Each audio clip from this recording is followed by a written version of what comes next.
አባቶቼና እናቶቼ ወንድሞቼና እህቶቼ እግዚአብሔር ሰው ይፈልጋል።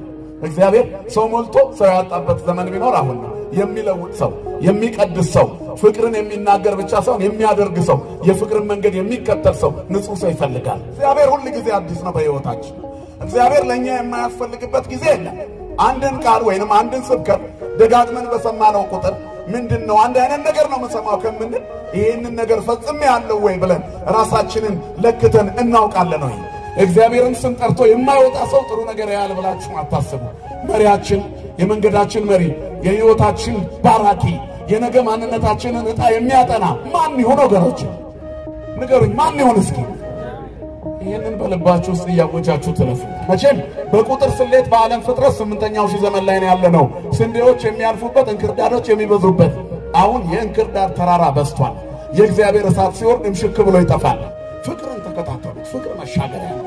ፍቅር ሰገነት ነው። ፍቅር ከፍታ ነው። ፍቅር ጥላቻን አልፈን ክርስቲያን ማለት ከምድር ከፍ ያለ ነው። እኛ መሬት ላይ አይደለም። ሰው መሬት ላይ ያለን ይመስላችኋል? አካል ገዝፈን በሰውነታችን አብረናቸው ስንሄድ ጎስቁለን ስንታይ ሰማያዊ ጸጋ ልዩ ክብር ያለን እንደሆነ አያውቁም። ዳዊት የሚደግም ሰው ሰውነቱ ሊከሳ ይችላል። ነገር ግን ክብሩ ነፍሱ ሰማይ የነካች ረጅም ነው። የሚጠብቅህ አያንቀላፋም።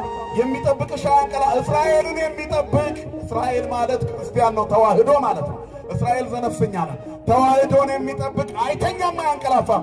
እኛ እንተኛለን፣ እግዚአብሔር ቆሞ ይጠብቀናል። እመሰ አንተ ኃጢአተኑ ትታቀም እግዚኦ እግዚኦ ማን ይቆም? አንተ ኃጢአትን ብትጠባበቅ አቤቱ ማን ይቆም ነበር አለ መዝሙር 128 ላይ መዝሙረኛው ዳዊት።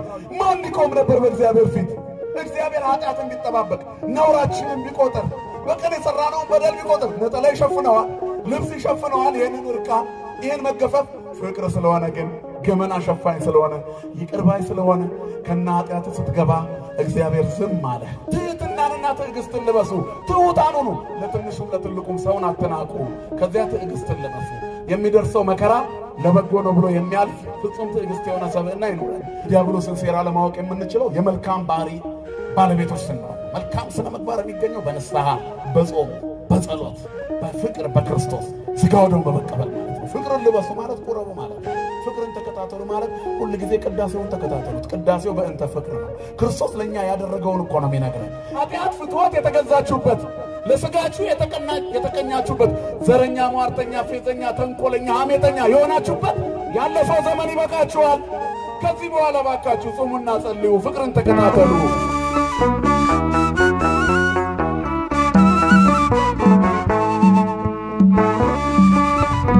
በስመ አብ ወወልድ ወመንፈስ ቅዱስ አሐዱ አምላክ አሜን።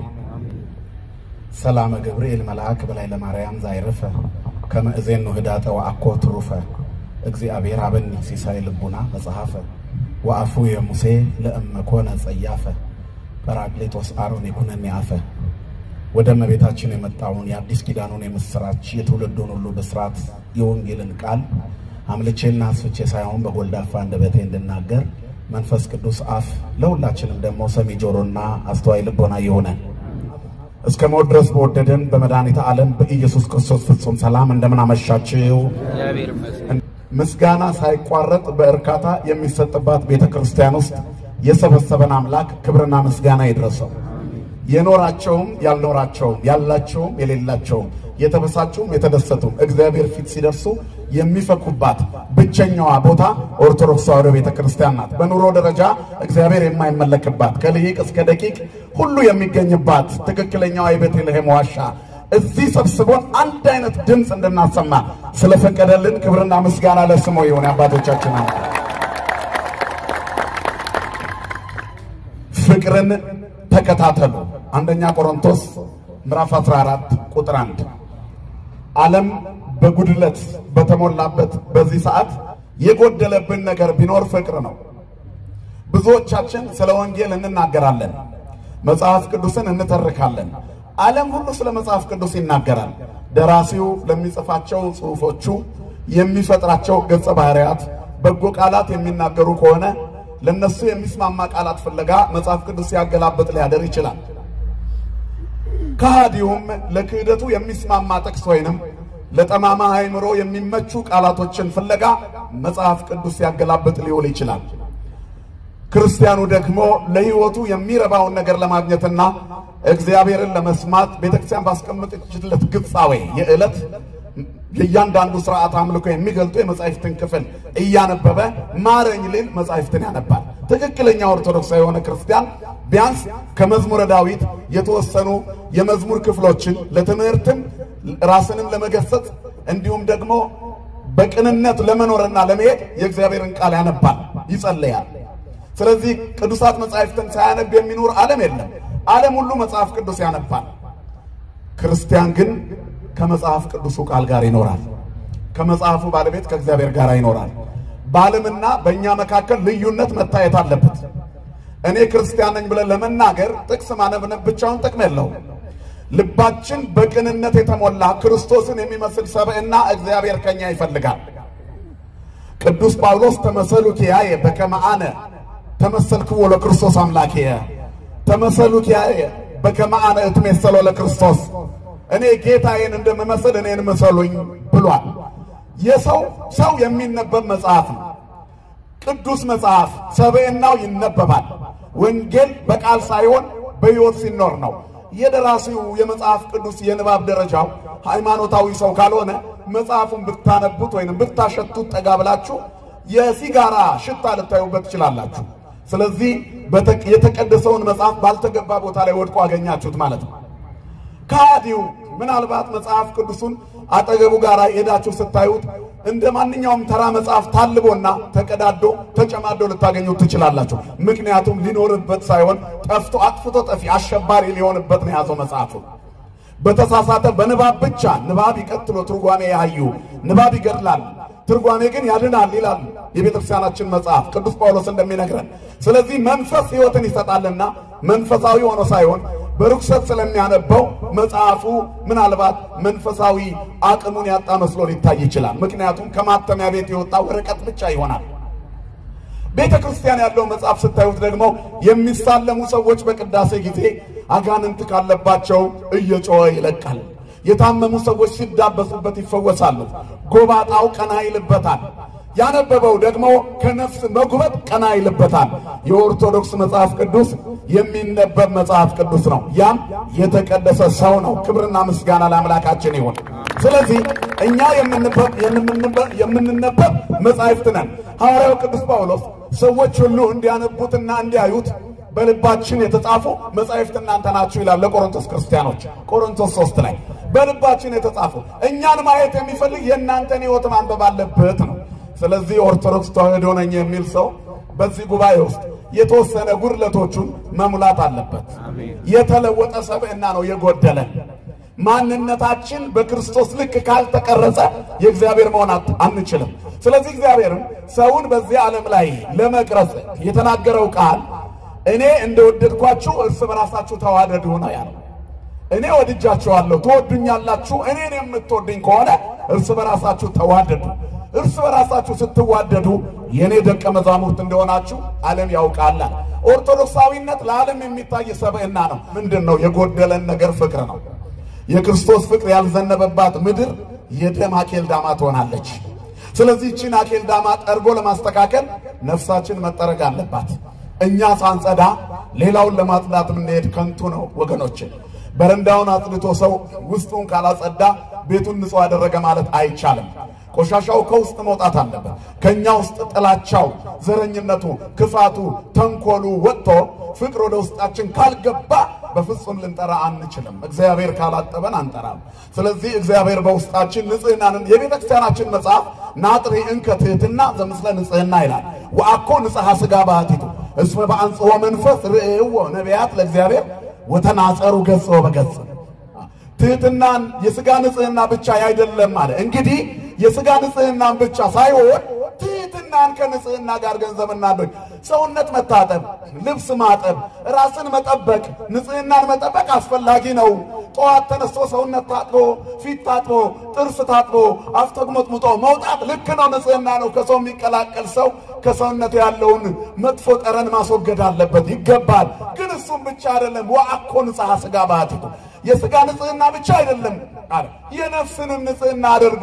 እስመ በአንጽሖ መንፈስ ርእይዎ ነቢያት ለእግዚአብሔር ወተናጸሩ ገጸ ወበገጽ መንፈስን ንጹህ በማድረግ ነቢያት እግዚአብሔርን አይተውታል ፊት ለፊት ተያይተዋል ይላል ስለዚህ እግዚአብሔርን በትክክል ለማየት ሰው መንፈሱን ንጹህ ማድረግ አለበት እድፉን ቆሻሻውን ማስወገድ አለበት ካልታጠቡ መጥራት አይቻልም ታጽበን በረዶ ወዛዱ ዳዊት ያለው ነው እጠበኝ አንተ ስታጥበኝ ከበረዶ ይልቅ ነጭ ሆናለሁ ጉባኤ የሚዘጋጀው ሰው እንዲለወጥ ነው ክርስቲያን ማለት ተከርክሞ በእግዚአብሔር ልክ የተሰራ ሰብዕና ያለው አሁን እዚህ ስትሄዱ የአቡነ ጴጥሮስን ሐውልት ታገኛላችሁ የአቡነ ጴጥሮስን ሐውልት መቼም ታውቁታላችሁ እና የአቡነ ጴጥሮስን ሐውልት አስቡት የአቡነ ጴጥሮስን መልክና ቅርጽ ለመያዝ ያ ድንጋይ ስንቴ በመዶሻ ተቀጥቅጧል ግንበኛው ባለሙያው ይሄንን የሚሰራው ክፍል ቀራጺው ስንቴ ቀርጾታል ከርክሞታል በመሮ ቀጥቅጦታል አድምቶታል ድንጋዩን የሚታይ ደም ባይፈስ እንኳን ተፈረካክሶ ወጥቷል አቧራነት ቀይሮታል ከላዩ ላይ ጉጠቱን ካስወገደ በኋላ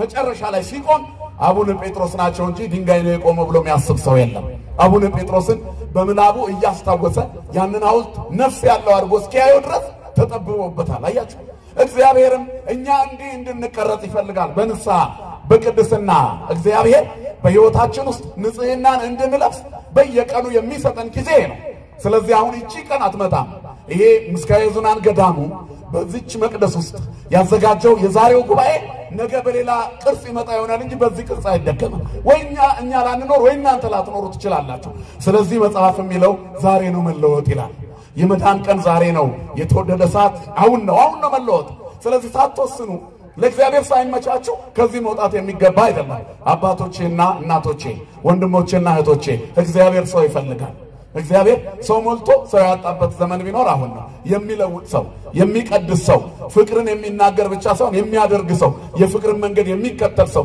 ንጹህ ሰው ይፈልጋል ስለዚህ እኔ የመጀመሪያው ሰው ልሁን ብሎ ሰው የሚጠበቅበት መስራት አለበት ሀገር መቀየር አንችል ይሆናል ለሀገር መጸለይ ግን ማን ከለከለን በጎ ነገርን ለሀገር መመኘት ማን ከለከለን ጥላቻን መናገር ማቆም ማን ከለከለን ኃጢአት መስራት ማቆም ማን ከለከለን ወደ ሌሎች የሚያልፍ ተላላፊ በሽታ መሆንን ማቆም ማን ከለከለን ይሄንን ሁሉ ለማስወገድ ፍቅርን መከታተል ያስፈልጋል ቅዱስ ጳውሎስ ለቆሮንቶስ ክርስቲያኖች ፍቅርን ተከታተሉ ይላቸዋል አንደኛ ቆሮንቶስ ምዕራፍ 14 ቁጥር 1 እግዚአብሔር አምላካችን ፍቅርን እንድንከታተል እግሮቻችንን ወደ ፍቅርና ወደ ቅድስና አደባባይ እንድንሄድ ይምራን ወገኖቼ ሰው እግዚአብሔር ሲያስተካክለው ሕይወቱ የተቃና ኑሮ በፍቅር ላይ የተመሰረተ የሚያመጣው ትውልድ ለሚቀጥለው ትውልድ መድኃኒት የሚሆን ያደርጋል ስለዚህ እግዚአብሔር ለትውልድ እንድንተርፉላችንንም ይርዳን መቼም የሰው ልጅ በዚህ ዓለም ላይ ሲኖር የበረከተና የበዛ ነገርን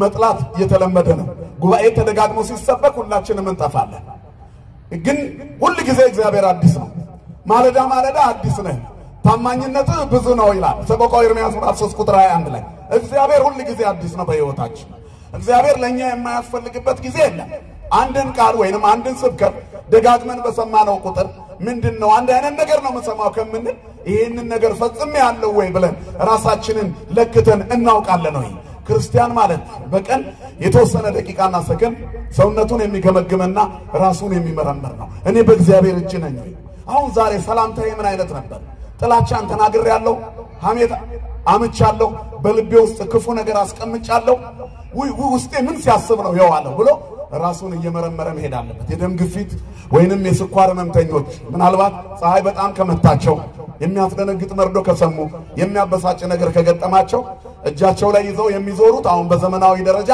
ደማቸውን የሚለኩበት ስኳራቸውን የሚለኩበት መሳሪያ አለች ያቺ ከሌለች ደግሞ አጠገባቸው ጋር ወዳለ ሐኪም ቤት ሮጠው ይገቡና ደማቸውን ይለካሉ ምክንያቱም ስኳራቸው ወደ ላይ ከወጣ ግፊታቸው ከጨመረ አልባሌ ቦታ ጥሎ ሰውነታቸውን አቆልምሞ ሊገላቸው ይችላል አንገታቸው ሊሰብራቸው ይችላል ስለዚህ ቀዝቀዝ ለማለት ራሳቸውን ለመጠበቅ አለም መድኃኒት ለመውሰድ ይለካሉ እኔና እናንተስ የነፍስ ግፊታችንን መቼ ነው ለኪያችን ዶክተራችን ንስሐ አባታችን ጋር ቀርበን የምንለካው ራሳችንስ እንዴት ነው አካሄዴ ብለን ኃጢአታችንን አስበነው እናውቃለን ዘርዝረንስ ንስሐ ገብተን እናውቃለን በጎ ነገር ለማድረግ ከማለዳ ጀምሮ ስለ ፍቅር ብቻ እያሰቡ ነው መዋል ወስነን የወጣንባቸው ቀኖች በሕይወታቸው ስንት ናቸው በሕይወታችን ውስጥ ሕይወት እንደ ካሴት ወደ ኋላ ቢጠነጠን በጎ ከሰራንበት ይልቅ ባልተፈጠርኩ ብለን የተጸጸትንባቸው ዘመኖች ይበዛሉ እኛ ራሳችን መልሰን የምናፍርባቸው ሳናውቅ የሰራናቸው ክፋቶች ይበዛሉ በየትኛው መንገድ ኃጢአት ሰውን ካሰከረው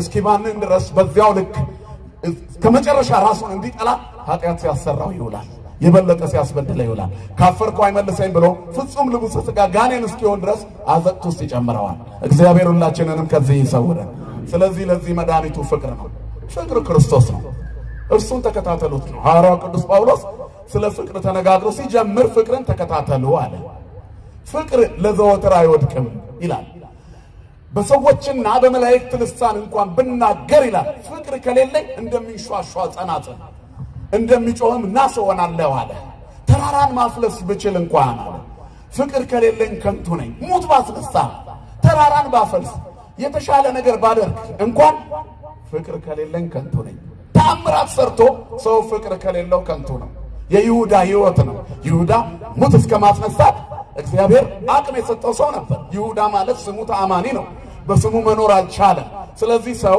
ገብረ ማርያም ተብሎ የማርያም ባሪያ ሆኖ ካልኖረ ድንግል የፍቅር እናት መሆኗን አምኖ በምልጃዋ ካልተጠለለ እሷ የሳሎን ተቀምጣ የጓዳውን ድካም ለመምላት ወደ ልጇ እንደምትጸልየው እሱም በተቻለው አቅም ለሰው ልጆች በጎ ለመስራት ካልሄደ የማርያም ባርነቱ በስም ብቻ ሆኖ ይቀራል እንደሚጮህ ናስ ብቻ እሱ ገብረ ማርያም ነው እሱ ኃይለ ማርያም ነው ነገር ግን ዋጋ የለውም ምክንያቱም ድንግል ማርያምን አያውቃትም ገብረ ማርያም ኃይለ ማርያም ተብሎ እንደውም ያልታደለም አለ መናፍቅ የሆነ ጸረ ማርያም የሆነ ስሙ ኃይለ ማርያም እሱ ግን ጸረ ማርያም ከዚህ ይሰውረን መድኃኒዓለም እንዲህም ሆኖ መበላሸት አለ ካደጉ በኋላ መዛግ አለ ሲወለዱ ጀምሮ በወላጅ ስተት የዛገ ልጅ ወልደን እኛም የዛግን ሆነን እየዛገ አድጎ የኛ ልጅ ሳይሆን የሚያልፍብንም አለ ይሄንን ሁሉ ነገር ለማርከስ የቆሸሸውን ነገር ለማስወገድ ንጹህን ነገር ለመትከል ሰዎች ፍቅርን መከታተል አለባቸው ይለናል ቅዱስ ጳውሎስ ፍቅር መቼም በግጥም እያሰማመር ነው በዜማ እያዜም ነው በስብከት እያሳመር ነው እየሰበክ ነው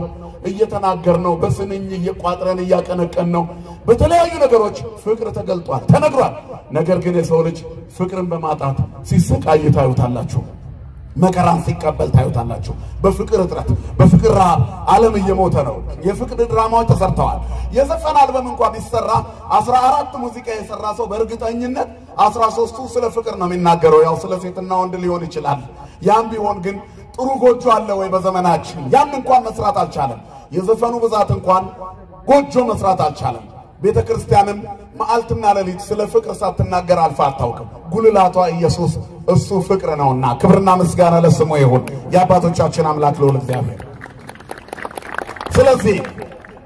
ስለዚህ እዚህ ዓለም ላይ ስንኖር ለምንድነው በፍቅር ረሃብ የሞት ነው ምንድነው የጎደለብን ነገር ሰው እንዴት ፍቅርን ረሳው ሁሉ ጊዜ የምንኖረው የዕለት ኑሮ ስለምንኖር ነው ጊዜያዊ ሆኗል መልካም ልብ በጊዜያዊ ሀብት በጊዜያዊ ጥሪት በጊዜያዊ ልብ ከተሰወረ ቆይቷል ጥሩ ህይወት ጥሩ ሰብዕና መንፈሳዊ ጾም በጥሩ ምግብ ተለውጧል እግዚአብሔርን ለማምለክ በሚነድበት መንገድ ላይ እግረ መንገድ የሚያሰናክል ነገር ከጀመረ እናቆመዋል አብይ ጾምን ጀምረው ደብረ ዘይት ሳማ ሰንበት ደርሰው ሲመለሱ ደብረ ዘይት ከተማ ላይ እንደው በዛው የሚያርጉ ይመስል እዛም ይፈቱ ሰዎች አሉ ሞጆ ላይ ፈተው የሚመለሱ ሰዎች እኔ እስከ ግማሽ ጾምኩኝ አልቻልኩም በቃኝ የሚሉ ሰዎች ለራሳቸው አሳርገው ነው ያቆሙ 10000 ሜትር ለውድድር ገብቶ 5000 ሜትር ላይ ስላቆመ የሚሸለም ሯጭ አይተናናውቅም ጾም ጀምረው መሃል ላይ አይ በቃ ደከመኝ ብለው አቆመው እኔ እኮ ግማሽ ጾም ያለው ብለው እንደ ጾመኛ የሚያወሩ ሰዎች አሉ ህይወት እንደዚህ አይደለም አያችሁ ይሄ ምንድነው ፍቅርን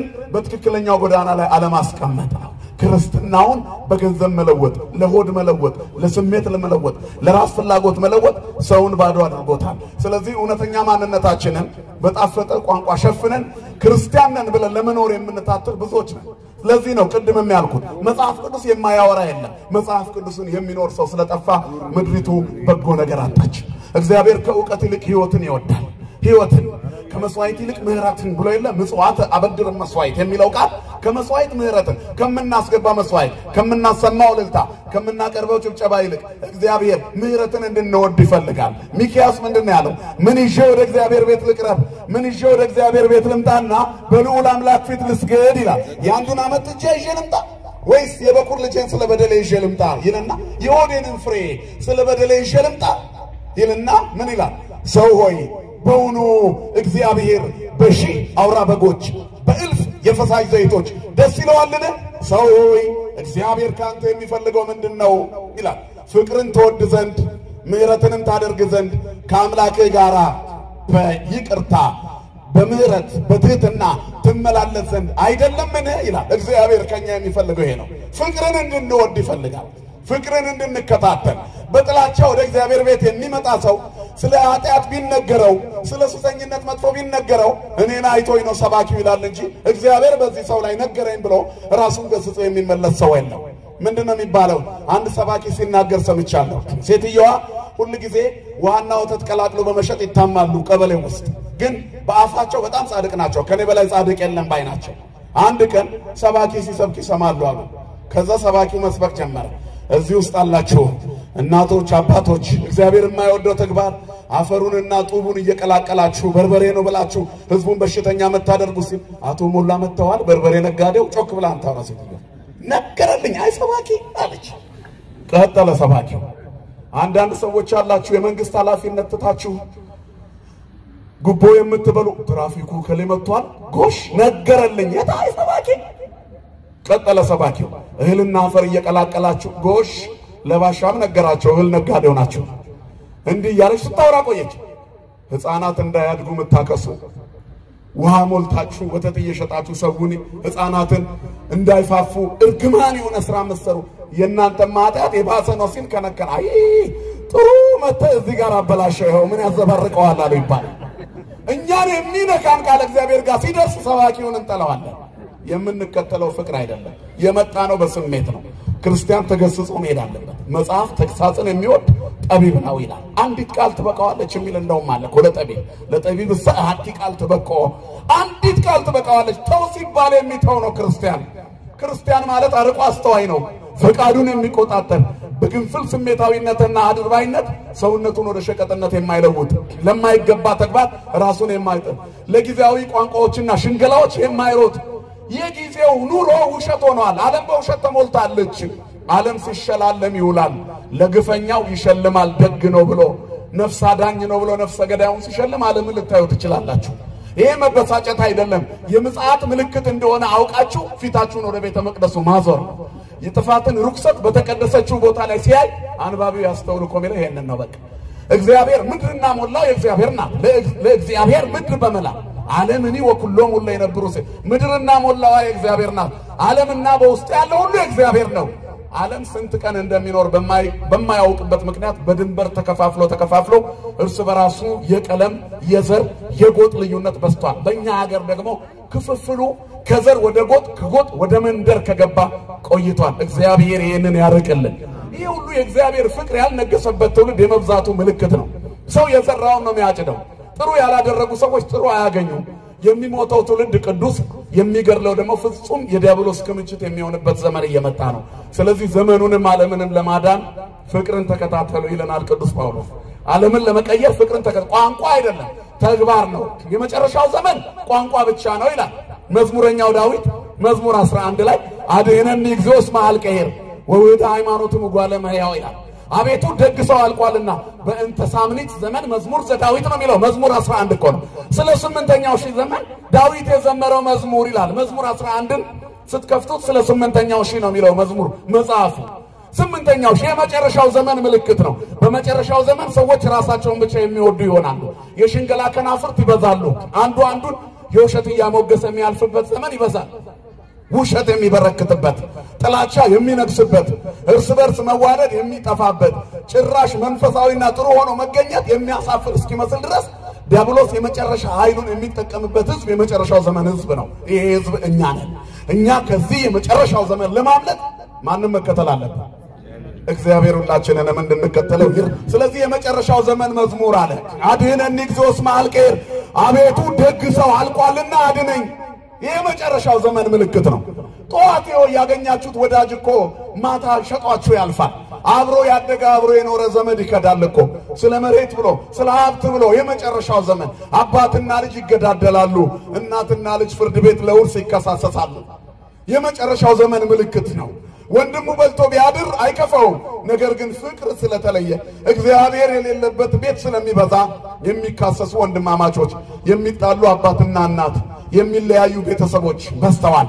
አንድ ቤት ውስጥ 4 ወይንም 8 ሆነን እንኖራለን የሁላችንም ፍላጎት እንዲሳካ እንፈልጋለን ድንገት ወላጆች በጊዜ ወደዚያኛው ዓለም ወደ እግዚአብሔር ተጠርተው ከሆነ የውርስ ጉዳይ አንዱን በመድኃኒት እንዲገር ሊዘመትበታል እናት ልጇን በገንዘብ ለመሸጥ ትዋዋላለች እያየን ያለነው እየሰማን ያለነው ሚዲያችን የሚነግረን ነው አባት ልጁን ለክፉ ነገር አሳልፎ ይሰጣል ልጅ አባቱ ላይ እጁን ይሰነዝራል አባቱን ልጅ ገደለ እናት ልጇን ገደለች የሚባሉ ዜናዎች ይሰማሉ ሰው የለም አለ ዳዊት አድነን እግዚኦስ ማልቀር ወውህድ ሃይማኖትም ጓለማያው ከንቶ ይተናገሩ አሃዱ መስለካሉ በከናፍሮ በሁሉት ልብ ወልብ ይተናገራል አንድ በሽንገላ ከንፈር ሁለት ልብ ሆነው ይናገራሉ ወደድኩ ይላሉ ጥላቻ ተሸክመው አፈቀርኩ ይላሉ ከጀርባቸው ጩቤ ስለው የሚገርሉበትን ሰይፍ ስለው ክፋት ተሸክመው ወደድኩ ይላሉ በ8ኛው ሺህ ዘመን ሰው የለም ማለት አንድም ሰው የለም ይሄንን ነው ያለው ዳዊት አያችሁ ትልቁ ሰውነት ደግሞ ሰው ሲጠፋ ሰው መሆን ነው እግዚአብሔር በዚህ ዘመን ሰውነት ይፈልጋል የሱ የሚሆኑ ሰዎች ክፉውን ዘመን ለመሻገር ዳዊት ያነሱ ሰዎች ክፉውን ዘመን ለመሻገር አድነን እግዚኦስ ማልቀር ደግሰው አልቋል አቤቱ አድነኝ የምከተለው ሰው አጥቻለሁ አራያ የሚሆን ሰው ጠፍቷል ምሳሌ የሚሆን ሰው ጠፍቷል እስቲ ከቅርብ ጊዜ ወዲህ የነበሩ ሚዲያዎችን ተመልከቱ ፕሮፌሰር ከሌ ተብሎ ብቅልና አጽም ቆፍሮ ጉርጓዳ አውጥቶ ንጉስ ሲሳደብ ሲራገሙሉ ይወርዳል የተማረው እርግማን ነው ፕሮፌሰርነቱ እርግማንና ግድያ ብቻ ዶክተር ተብሎ አይደለም በሽተኛ ሊያድን ህዝቡን በሽተኛ የሚያደርጉ የዘረኝነት ቃላት ሲናገር ሁሉ ይወርዳል ሚዲያ ላይ ወጥቶ ታዲያ የዶክተርነት ጥቅሙ ምንድነው የምሁርነት ቫልዩ ምንድነው የትልቅነት ቫልዩ ምንድነው ትልቅ የመባል ነገር ምንድነው በጎ ነገር የሚናገር ሰው ጠፋ ክፋት በልቡ ያለ ፍቅርን የሚናገር ከንፈር በብር ዝገት እንደተለበጠ የሸክላ ዕቃ ነው ይላል መጽሐፍ ክፋት ተሸክመው ፍቅርን የሚናገሩ የ8ኛው ሺህ ዘመን ሰዎች ምሁራን ተብለው መርዝ የሚረዱ ሰውና ሰው የሚያጋድሉ ጎሳ ለጎሳ የሚያፋጁ ሰው እንዴት ሰውን ገሎ ኖራለሁ ብሎ ያስባል በደመሬት ላይ ምን አይነት እንቅልፍ ይተኛል ምን አይነትስ ነገር አደንዛዥ ህዝብ ይወስዱ ነው ሰዎች ህፃን ልጅ አንስተው የሚገርሉት ራሱን መከላከል የማይችል ህፃን የመጨረሻው ነፍሰ ገዳይ ህፃን ካያ አይገርልም እኮ የሰብዕና ዝቅጠት ከሰውነት የመውረድ ምልክት ነው በምን ደረጃ ተመክሩታላችሁ ሰው የመሆን መብቱን ራሱ ያጣ ሰው እኮ ነው ይሄ ነው አያችሁ ስለዚህ እኛ ሰው ነን ብለን የምናስበው አማትበን በስመ ስሉስ ቅዱስ ካፋችን የማይለየው ስመ ስሉስ ቅዱስ የሥላሴን ስም የምንጠራው ቅዱሳን አባቶቻችን ድንግል ማርያምን በየዕለታቸው እየዘከርን የምናስብ የማርያም ቀን ማርያም የኪዳነ ምሕረት ቀን ኪዳነ ምሕረት የተክለ ሃይማኖት ቀን ተክለ ሃይማኖት የአቡነ ገብረ መንፈስ ቅዱስ ቀን አቡዬ እየሄድን የምንሳለመው እኛ አሁን ያለነው ሰዎች ትክክለኛ ፍጹም መንፈሳዊነትን ለመልበስ ፍቅርን ልንከታተል ያስፈልጋል ፍቅርን ካልተከታተልን ከንቱ ነው የምንሆነው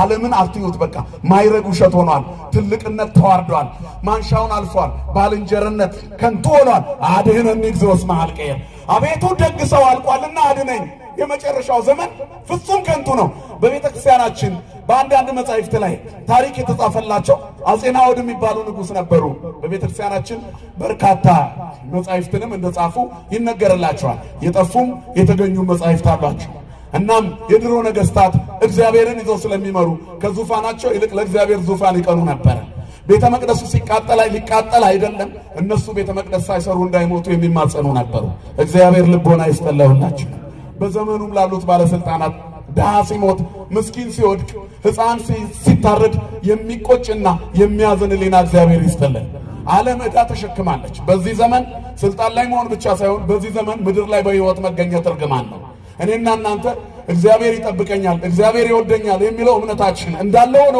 የኃጢአቴ ብዛት ግን ክፉ ነገር እያሳየኝ ነው ቸር አሰማኝ ብለን ለሀገራችን ሰላምን ለህዝባችን ፍቅርን ለመማጸን ሁላችንም በየቀኑ እግዚአብሔርን የምንጠራበት ጊዜ ቢኖር አሁን ነው እግዚአብሔርን ስም ጠርቶ የማይወጣ ሰው ጥሩ ነገር ያያል ብላችሁ አታስቡ መሪያችን የመንገዳችን መሪ የህይወታችን ባራኪ የነገ ማንነታችንን ዕጣ የሚያጠና ማን ይሆን ወገኖች ንገሩኝ ማን ይሆን እስኪ ይሄንን በልባችሁ ውስጥ ያወጃችሁ ተለፉ ካለበለዛ አሁን ከሰማነው የበለጠን ሰማነው ይሄን በእኛ ጸሎት ነው እኛ ስለምንጸልይ ነው ብለን እናስብ ይሆናል አይደለም እኛማ አድርባዮች ነን እኛማ ክፉዎች ነን የኖህ ዘመን ሰዎች የንፍሯ እየወረደ አንገታቸው እስኪደርስ ድረስ ምን ይጋቡና ያገቡ ይዳሩና ይጨፍሩ ነበር ይላል ከበሯቸውን ከጭንቅላታቸው ላይ ይዘው መጨረሻ ላይ ጠራርጎ ሲወስዳቸው በኖህ መርከብ ውስጥ የገቡት ነፍሳት ብቻ ያዩ ነበር ኖህ መርከቡን ሲሰራ ያውሉ ይስቅበት ነበር እስኪ እኔና እናንተ ደግሞ መርከባችንን እንነሳ ተሳፍረን የምናልፍባትን መርከባችንን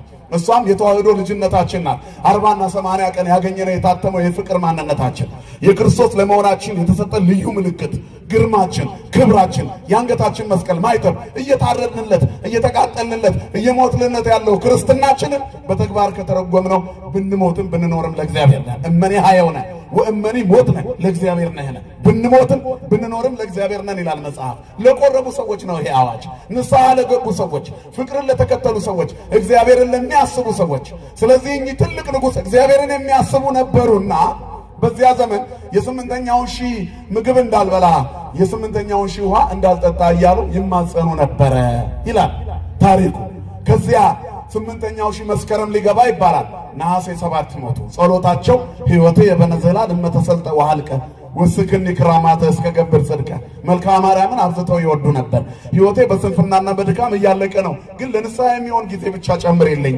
ስምንተኛውን ሺህ አለኝ ያን ዘመን አልመልከት ብለው ቆጥረው አሰቡት ዓለም ከተፈጠረ 5500 ዘመን ላይ የአዲስ ኪዳኑን ዓመት ጨመሩ በ15ኛው መቶ ክፍለ ዘመን 16ኛው መቶ ክፍለ ዘመን ሊገባ መስከረም ሊገባ እሳቸው ነሐሴ 7 አረፉ ያን ጊዜ አንገርጋሪ ዘሙታን ሊቆ አንስቶ ለናኦድ ገብርኪ ኩንዮ ሰዋሰው ሳይላለ ማርያም ድንግል እመመቅደመ ቃል ለክርስቲያን አክሊል ለናኦድ ገብርኪ ኩንዮ ሰዋሰው ሳይል ማርያም የቃል መጀመሪያ እናት ድንግል ማርያም አንቺ ነሽ ስሟ የተመሰገነ ይሁን ያምላካችን እናታችን ለክርስቲያን አክሊል የክርስቲያኖች አክሊላቸው አንቺ ነሽ ለባሪያሽ ናኦድ የምህረት መሰላል ሆኘው መልክሽን ሳይደግም አንድም ቀን ውሎ አያውቅም ውዳሴሽን ሳያደርስ አድሮ ውሎ መሽቶ ነክቶለት አያውቅም ይወድሻልና መሰላሉኝለት አንቺ ግን የነበልባል መያዣ ጨርቅ የወንጌል ሙሽራ ነሽ አላት የወንጌል ሙሽራ የነበልባሉ የእሳቱ የፍሙ መያዣ ማይፈዱ ለነበልባል መርዓት ዘወንጌል ድንግል ማርያም እናታችን ይሄን ዘመን ታሻግረንላችንን ስለዚህ ውዳሴዋን እንድገም እንደ አጼ ናኦድ ይሄንን ክፉ ዘመን ለማለፍ መቼም በቁጥር ስሌት በዓለም ፍጥረት 8ኛው ሺህ ዘመን ላይ ያለነው ስንዴዎች የሚያልፉበት እንክርዳዶች የሚበዙበት አሁን የእንክርዳድ ተራራ በስቷል የእግዚአብሔር እሳት ሲወርድ ምሽክ ብሎ ይጠፋል ርኤክው ወላሃጠ አባኖስ ኃጢአተኛና ጥላቻን የተሞላ ክፉን ሰው እንደ ሊባኖስ ዛፍ ከፍ ብሎ አየሁት አለ ዳዊት ነገር ግን እግዚአብሔር ስላልተከለው ወሶበ እገብ ኃጣይከው መለስ ስል አጣሁት አለ አያ ሐሰስኩ ወይረከብኩ መካኖ መድረሻውን አድራሻውን ሁሉ አጣሁት የት ነበረ ብዬ በጠይቅ የለም ብዙ ትልልቅ ሰዎች እኮ ግን ደስ ብለው ወድቀዋል የሀገር መሪ ነን ሲሉ የነበሩ በእኛ ዘመን እንኳን በዚህ 2 እና 3 ዓመት ቂሊንጦና ቃሊቲ ቤት የሆናቸው ሰዎች ንግግራቸው ተራራ ሆኖ ከብዶን ነበር በፍርሃት እንሰማቸው ነበር አሁን ደግሞ ስንት ሰው ሊያስገድሉ ነው ስንት ሊያዘምቱ ነው የሚባሉ ሰዎች ይኑሩ የት ይሁኑ ሲከተሏቸው የነበሩ ሰዎች የት እንዳሉ አናውቅም ማንቱ ሰይታጎላው አንተ ፈተየሉ ብን ብለው አለፉ እግዚአብሔር ግን አለ ክብርና ምስጋና ለስሙ ይሁን ወሰው በገባ ጣይከው ምናልባት ዛሬም የምንሰማቸው የሞትና የጥላቻ ወሬዎች ያልፋሉ እኛ እንሻገራለን ፍቅርን ከተከታተል ፍቅርን ተከታተሉት ፍቅር መሻገሪያ ነው ፍቅር ሰገነት ነው ፍቅር ከፍታ ነው ፍቅር ጥላቻን አልፈንም ክርስቲያን ማለት ከምድር ከፍ ያለ እኛ መሬት ላይ አይደለም ሰው መሬት ላይ ያለን ይመስላችኋል አካል ገዝፈን በሰውነታችን አብረናቸው ስንሄድ ጎስቁለን ስንታይ ሰማያዊ ጸጋ ልዩ ክብር ያለን እንደሆነ አያውቁም ዳዊት የሚደግም ሰው ሰውነቱ ሊከሳ ይችላል ነገር ግን ክብሩ ነፍሱ ሰማይ የነካች ረጅም ነው የመላእክቱን ስም ሲጠራ የእግዚአብሔር መልአክ ለሰለስቱ ደቂቅ እንደደረሰ ከመቅጽበት ደርሶ ከእሳት ነጥቆ ያወጣዋል ከአዳኞች ነጥቆ ያወጣዋል ከገዳዮች ነጥቆ ያወጣዋል ቢሞት እንኳን እግዚአብሔር ለሞት አሳልፎ አይሰጠውም እንዲሞት ከተፈቀደለት ደግሞ የመሻገሪያው ቀን ደርሷል ስንሞትም ቤት አለን ሀገራችን ሰማይ ነው ወለነሰ ዘውሰ ሰማያት ሀገርነ የኛ ሀገራችን ሰማይ ነው አለ ቅዱስ ጳውሎስ ነገር ግን በመጨረሻው ዘመን የመስቀል ጠላቶች ይበዛሉ ቀስት የሚወረውሩ ቀስታቸውን የሚወድሩ ሰይፋቸውን የሚያነሱ ቤተክርስቲያንን የሚያሸንፉ የሚመስላቸው ነገር ግን ዮሐንስ አፈወርቅ እንዳለው ቀስታቸውን የሚጨርሱ ዲያብሎስ ቀስቱን ጨረሰ አለ ወርውሮ ጨረሰ ቤተክርስቲያን ላይ የሚጨርሳት መስሎት ቀስቱን ጨረሰ የሰይጣንም ቀስት ያርቃል የግድያን ዜና ያልቃል የገዳይ እጅ ይዝላል እጁ የማይዝል አዳኝ መድኃኒት ፍቅር ክርስቶስ ግን ከኛ ጋር አለ የመቅደሳችን ጉልላት የቤታችን ራስ የሕይወታችን ግርማ የነፍሳችን በረከት እሱን ከተከተልነው ይህንን ዘመን እንሻገረዋለን። ጸሎተኞች ከሆነ ጾመኞች ከሆነ ከንስሐ አባታችን ጋር በነፍስና በህይወት ጉዳይ የምንጨዋወት ከሆነ ውሏችን ከአባቶቻችን ጋር ስለ ነፍሳችን ጉዳይ መንፈሳዊ ጭውውት ይላሉ አባቶቻችን።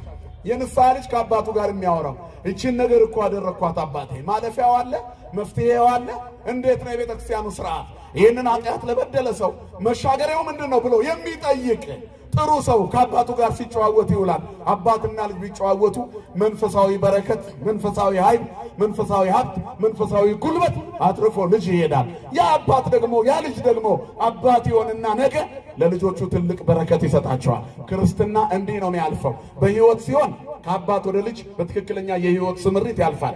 አብርሃም ለይስሐቅ እንደሰጠው ይስሐቅን ለያዕቆብ ሰጥቶ ያዕቆብ 12ቱ ልጆቹን በበረከት ሞልቶ ባርኳቸው እንደተጓዘበት መንገድ እግዚአብሔርም እኛን ልጆቼ ብሎ የባረከን በመንፈሳዊ ህይወት የሰጠን በአባቶቻችን በኩል ነው። በነፍስ አባቶቻችን በሃይማኖት አባቶቻችን በንጹሃን መምህራኖቻችን በትክክለኛው የቤተ ክርስቲያን አገልጋይ ቀሳውስቶቻችን በኩል እግዚአብሔር እኛን አባት ሰጥቶን ያለ አባት አልተወንም። እሱ የባህሪ አባታችን ዘላለማዊ አባታችን ነው።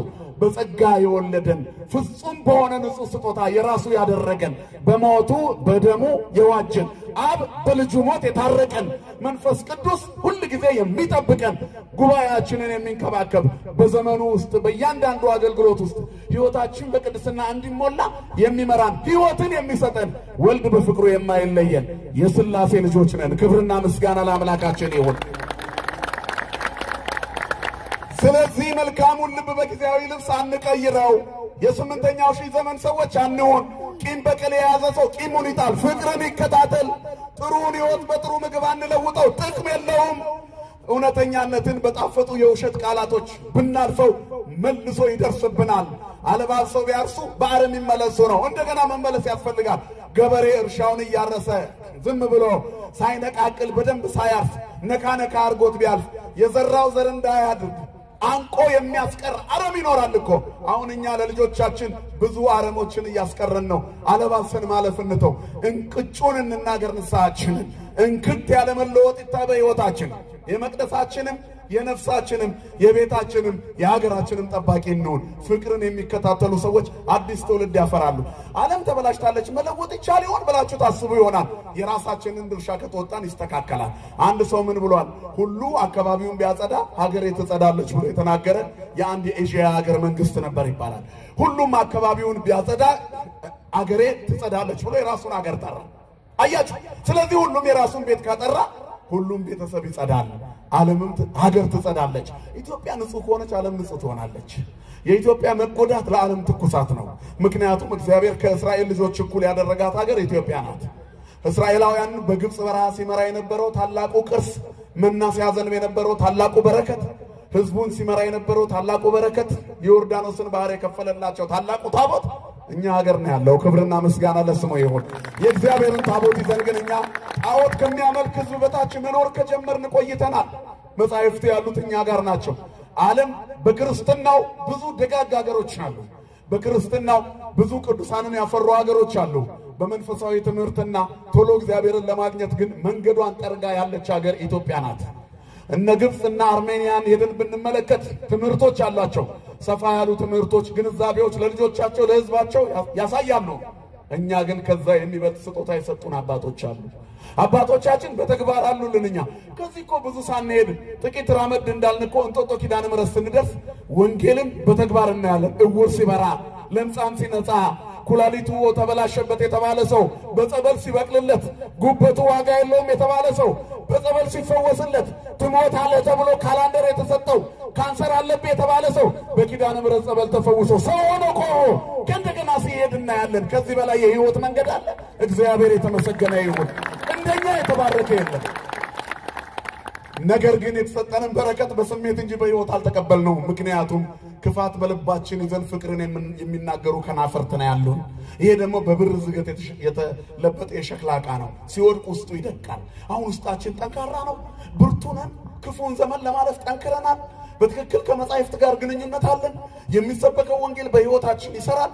በየቀኑ የሚነበበው ተአምረ ማርያም ድርሳነ ሚካኤሉ በየደብራችን ያለው የቅዱሳኑ ገድላቱ ድርሳናቱ የሕይወታቸው ጉዞ ውጣ ውረድ ያለበት ነው። የክርስትና ሃይማኖት ኪዳኑ ጽኑ ተልእኮ ከባድ ጉዞው ረጅምና በብዙ መልኩ ፈተና ያለበት ስለሆነ በዝንጋታ የሚመለከቱትና ሳይታጠቁ የሚሰለፉበት አይደለም። ክርስትና ታጥቆ መሰለፍ ነው። ሳይታጠቁ ቢሰለፉ ኪሳራ ነው። ስለዚህ ለብሰን እንጓዝ ወገኖቼ። የጉባኤው ዓላማ ይሄ ነው። ንስሐ የሚገቡ ነፍሳት ያስፈልጋሉ። እመኑኝ አሁን በዚህ ጊዜ ለአባቶች ንስሐ መጥቶ መናዘዝ ከምንፍቅና እንደመመለስ ያለ ብርቅ ሆኗል። ምክንያቱም ንስሐ የሚገባ ሰው ጠፍቷል። እቤቴ ጸበል እርጩልኝ የሚል ሰው ነው እንጂ በነፍስ ውስጥ የክርስቶስ የፍቅሩ ኃይል ረጭ ንስሐ ገብቼ ስጋውን ልብላ ደሙን ልጠጣ የመንግስቱ ዜጋ ለመሆን ልዘጋጅ የሚል ሰው የለም። አሁን ነገ ቅዳሴ ሲቀደስ በየአጥቢያው መቅደሱን የሚሞላ ወጣት መቅደሱን የሚሞላ ክርስቲያን የለም። ስጋው ደግሞ በየቀኑ ይፈተታል። ጥቂት ክርስቲያኖችና እናቶችና ህፃናት አንድ ሁለት ሶስት ወጣቶች ብቻ ተሰልፈው ስጋው ደሙን ይቀበላሉ። ብሉ ስጋዬን ብሎ የሰጠንን የሚበላ ሰው ጠፍቷል። ይህንን ካልበላን እንዴት እንሻገራለን? ከሞት ወደ ህይወት የሚያሻገር ንጽህናን የሚያጎናጽፍ ህይወትን የሚሰጥ ፍቅር ነው። እሱ ነው መናቁ። ፍቅርን ተከተሉ፣ ስጋው ደሙ ቅዳሴውን ተከታተሉ። ማህሌቱን የሚቆረቆረውን ድምፅ ስሙ። እንቅልፍ ቢያስቸግር እንኳን እንደምንም ለቅዳሴ ደርሶ አስቀድሶ ሳይቆርቡ ከመመለስ እግዚአብሔር ይሰውረን። ሁላችንም የስጋው ደሙ ልጆች ብንሆን ኪሳራ እኮ አይደለም። እዚህ ውስጥ እኮ ያልቆረበ የለም። እኔ ደጋግሜ በያው ደምረቱ እናገራለሁ። በእኛና የቆረቡ ባሉት ህፃናት መሃል ያለው ልዩነት እነሱ እየጀመሩ እየቆረቡ ነው። እኛ ደግሞ ያቋረጥን ቆራቢዎች ነን። ወደ አቋረጥነው መመለስ እኮ ነው። ተመልሰን ብንገባ ምን አለ? ንስሐ ገብተን በልጅነቴ ቆራቢ ነበር ነጠላ ተቋጥሮለት ፍልሰታን ያልቆረበ ማን አለ እዚህ ውስጥ? ነገ ቆርባለሁ ብሎ ገና በጊዜ እራቱን ሳይበላ ለስጋው ደሙን አፍቆት ተጣጥቦ በጊዜ ለሊት ለመነሳት በጊዜ ሚተኛ የልጅነታችንን ታታሪነት እናስታውሰዋለን። ዛሬ እኮ ከነአላፍ ከነዘመኑ ጊዜው ሲያልፍ ጤናው ሁሉ ሽታው መዓዛው ተለይቷል። የክርስትናው ተለይቶናል። አሁን ክፋትን የምንጽፈውኛ፣ ክፋትን የምንናገረውኛ፣ ዘረኝነት የምናቀነቅነውኛ፣ እልልታውንም የምናቀልጠውኛ፣ ጭብጨባውንም የምናቀልጠውኛ፣ ሄዶ ሲወጋ አገር እንደሚያፈርስ የማናውቀው ክፉ ቃል ካፋችን ይወጣል። ያንን የሚሰማ የዋሰው ደግሞ ሄዶ የኛን ብሔር የሆነውን ሁሉ ለመግደል ጓደኞቹን ይሰበስባል። ገዳዮቹ ይሄ ሲሳደበን የዋለውን እንጨርሶ ብሎ ምክንያት ፈጥሮ ቤት ሲያቃጥል መቅደስ ላይ ሲወረውር ይውላል። መቅደሱን እንዲቃጠል የፈቀድነው እኛ ነን። እኛ ኦንላይን ሆነን ቤተክርስቲያን ሲቃጠል አየን። ቁጭታችንን በስድብ ገለጽን እንጂ በንስሐና በዚህ ዘመን እግዚአብሔር ሆይ ይሄን ክፉ ነገር ያየሁት እኔ ኃጢአተኛ ስለሆንኩ ነው ብሎ ራሱን የሚወቅስ ሰው ጠፋ። መስታወት እኮ ነው የሚታየው ነገር ሁሉ መስታወታችን ነው። የኃጢአታችን ውጤት ነው። መለያየታችን የኛ ስህተት ውጤት ነው። ስንመለስ ይስተካከላል። የጥላቸው መስታወቱ ይጸዳል። ራሳችንን እንይበት መጀመሪያ። ራሳችንን ካላየን ጥቅም የለውም። አንድ መምህር ሲናገር የሰማሁት ኮንዶሚኒየም ውስጥ የሚኖሩ ሰዎች ነበሩ ይባላል እና ኮንዶሚኒየም ውስጥ ሆኖ ሁሉ ጊዜ ሴትዮዋ ታያለች። አይ እነዚህ ሰዎች ሁሉ ቀን በመስታወት እያየች ነው፣ የቆሸሸ ልብስ ነው የሚያጸዱት እያለች ታወራለች። ባሏ አርባክሽ እነሱ ማየት ተይና ዝም ብለሽ ተኚ። አሁን አንድ ቀን ውይ ውዴ ተነስ ይሄንማ ማየት አለብህ አለችው። ምን ተመልከት፣ ነጩን ጋቢ ቡራ ያርገው አቆሽሸውት ሲያጸጡት ተመልከታቸው። አያቸው አላጠቡትም እኮ ይኸው ተመልከታቸው። እኔማ እነዚህ ሰዎች ነው መቼ እንደሚያጸዱት ብላ ስትበሳጭ አየ። ከዛ ቀና ብሎ አየና መስታወቱን ትኩር ብሎ አየ። ቆሻሻው ያለው የራሳቸው ቤት መስታወት ላይ ነው። ሶፍት አቀበኝ እስቲ ሳሙና ስጭኝ አለና በደንብ ስፖንጅ ከተረገ በኋላ በጋዜጣ ጽድት አደረገው። አሁንስ ጋቢያቸው አላ አሁን ንጹህ ነው አለች። እኛ ነን የቆሸሽነው እነሱ አይደሉም። ባደፋ አይን እያየን ብዙ ሰዎች የቆሸሹ ይመስለናል። በዘረኝነት አይን እያየን ዓለም ዘረኛ ሆናለች እንለው። ውሸታችንን ነው። እኛ ጋር ነው ያለው ድፉ። እኛ ከታጠብን የሌሎቹ ንጽህና ነው የሚታየን። በጎደፈ አይን ንጹህ ነገር ሊታይ ትፈልጋላችሁ? አይታየም። ምክንያቱም ጉድፉ እኛ ላይ ነው ያለው። ስለዚህ ተሻግረን ከማየት በፊት መጀመሪያ እኛ እንታጠብ። ከታጠብን ንጹሃን እንሆናለን። እኔ ካላጠብኩ እድል ፈንታ የለም። አጠራማለሁ መድኃኔዓለም የትህትናው መምህር ክርስቶስ የዓለም ሁሉ ፈጣሪ ሰው ሆኖ በድንግል ማርያም ማይፀን ተወስኖ በስጋ ማርያም ተገልጦ 3 ዓመት ከ3 ወር ካስተማረ በኋላ የደቀ መዛሙርቱን እግር መጨረሻ ላይ ሊያጥባቸው ጀመረ። ወገቡን አስሮ ማበሻ ጨርቅ ይዞ ተንበረከከ። ጉልበት ሁሉ ይንበርከክለት የተባለ እግዚአብሔር ተንበረከከ። የአይናቸውን ጉድፍ ሊጠርግ ሁሉም ታጠቡ። ይገርማል። ይሁዳም ታጠበ። ተመልሶ አቧራ ሊነካው ይሁዳ ታጠበ። ጴጥሮስ ግን የክርስቶስ ትሕትና ልቡን ስለነካው በፍጹም አታጥበኝም አለው። እንግዲያውስ ፍቀድልኝ፣ እኔ ካላጠብኩ እድል ፈንታ የለም፣ አጠራም አለው። እንግዲያውስ እጅህንና ፊቴን እጠበኝ አለው። እግሬን ብቻ አይደለም የምታጥበኝ ታጥባል እኮ እግሬን ብቻ እናንተ ሁላችሁ ንጹሃን ናችሁ ከመሃላችሁ ግን ቢታጠብ የማይጠራ አላል እንዲህ ከመባል ይሰውረን መድኃኒዓለም አያችሁ ከዛም በኋላ ሁለንተናዬን እጠበኝ እንበለው ከበረዶ ይልቅ ነጭ ይሆናል እግዚአብሔር ካላጠበን አንጠራም ስለዚህ በጥላቻ በዘረኝነት በጎጥ በክፋት የቆሸሸ ሰውነታችን ሊጠራ ያስፈልጋል የሚጠራበት መንገድ ደግሞ ክርስቶስ ነው ክርስቶስ ፍቅር ነው ፍቅር ካላጠራን አንጠራም እኔ ካላጠብኩ አጠራማል በፍቅር ትንታኔ እግዚአብሔር ሁሉንም ነው አንደኛ ዮሐንስ ምዕራፍ 4 ቁጥር 8 ላይ እግዚአብሔር ፍቅር ነው ይላል በቃ የማይለወጥ ፍቅር የሰውን ሊና ዘልቆ የገባ ፍቅር እግዚአብሔር ሳያቆስል ቆስሎ የማረከ እግዚአብሔር አያችሁ እንዲህ የማረከ ራሱ ቆስሎ ማረከ በመገረፉ ቁስል ተፈወሳችሁ ይለናል ጴጥሮስ እንደ በጎች ተቅበዘበዙ ነበር ባርጩሜ አይደለም የማለሳችሁ ራሱ ተገርፎ ወደ ራሱ ጠራችሁ